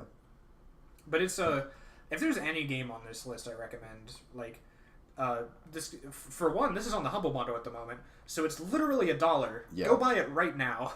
I did. Yeah, I bought this for this exactly. It's only $1, whatever. Even if you miss it for some reason. You also get Octodad. Yeah. Who cares? Whatever. But yeah, this game's awesome. It's the best deconstruction of video games that I've seen in a very long time. Also, it's like an hour and a half. Yeah. Yeah, super short. Takes very little time. Very thought-provoking. It's great. It's the only game on this list that I would recommend to literally everybody. Yeah. Everyone who plays video games. Not even. Like, I would recommend this to my dead grandmother. Mm-hmm. I would recommend this to dead Jordan. That's why Jordan That's why he's not here, because he wants to play it. Which is fair. Yeah. So yes, in summary, all good enough games, at least. Good enough. The worst game on here is a $3 experimental game that's leading up to what'll almost certainly be an awesome game. Yeah. Right. I highly recommend every game on this list. Absolutely. Especially Beginner's Guide, and especially right now. Mm-hmm. So, kind of like the question I have now, did our definition of art games change after discussing all this? I'm too sick to care. I think this kind of reinforced my idea of like the mechanics of an art game having to be something interesting and unique. Because to me, Beginner's Guide and Stanley Parable were by far the most art games in this list, in my opinion. Well, that's where I think like the genre barriers kind of just cease to matter. Right. Because I would argue that Journey and ABZU are. Yeah, I would. But I would also argue that Beginner's Guide and Stanley Parable are more important and better. Right. Yeah. I feel like maybe it's like just the concept of making you think. Kind of like you take something away from it. They accomplish a more profound goal better. Right. Which is not a construct of art games inherently. I don't believe. But it's kind of a byproduct of them. Yeah, like for the same reason that I would recommend like Super Mario World over Super Mario Brothers 2. Like you can argue that Super Mario Brothers 2 is better, or no, Super Mario World is better, but Super Mario Brothers 2 is like more historically important, I guess. Mm. But you know, whatever. They're both worth playing for their own reasons. Yeah. Right. Quality wise, I think Davey Rudd's games are far and away better. Yeah. Also, I do still disagree with you slightly that there's like something important about how they get, or like how well they get these messages across, or that getting the message across better makes them an art game. Mm-hmm. Well, yeah, I don't think that's an inherent property of them, because an art game can like literally say nothing on purpose and be an art game. Right. Yeah. Like what was it? Proteus. It didn't say shit to you. Mm-hmm. You kind of had to like draw conclusions 20 days later. Also, a film comparison. Probably one of like the very first art films, Un Chien Andalou, was intentionally a film about literally nothing. People have tried for like actually almost 100 years now to make meaning of it, but the meaning is that there is no meaning. And I'll draw a book comparison. If you hate yourself, Finnegan's Wake. Holy shit! Good luck. And I'll draw a music comparison. That 327, where it's just a song of silence. Oh yeah, it's great.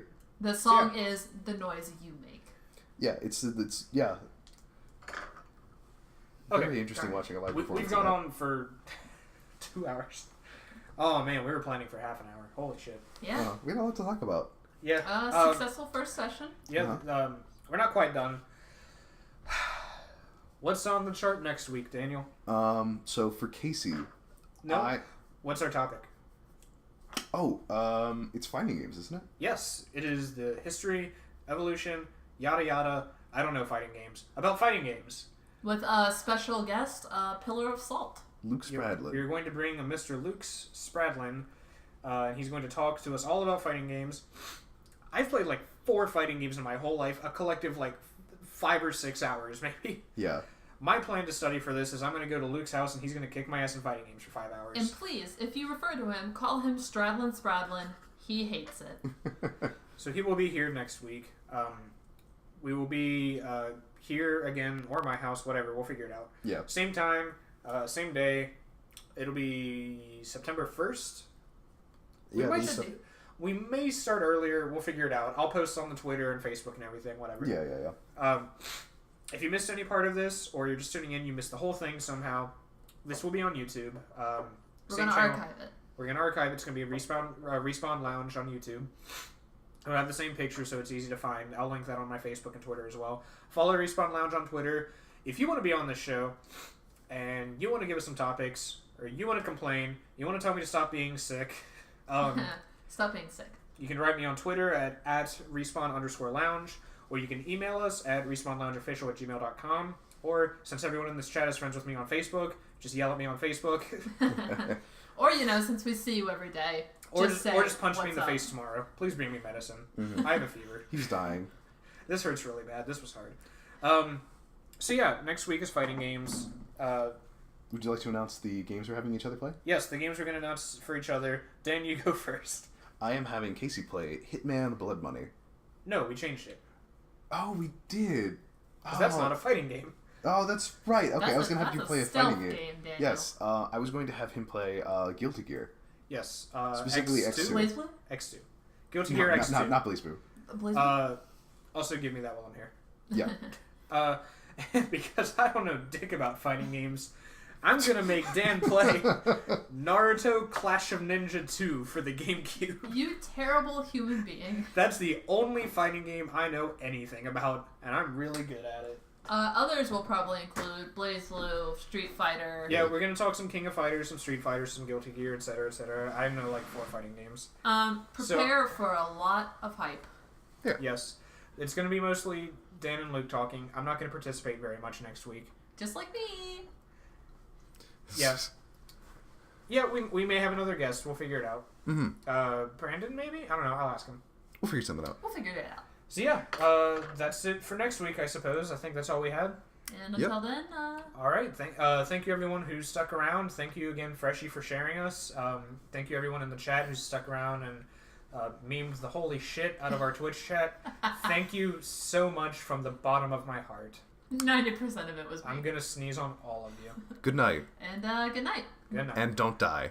I'm planning to.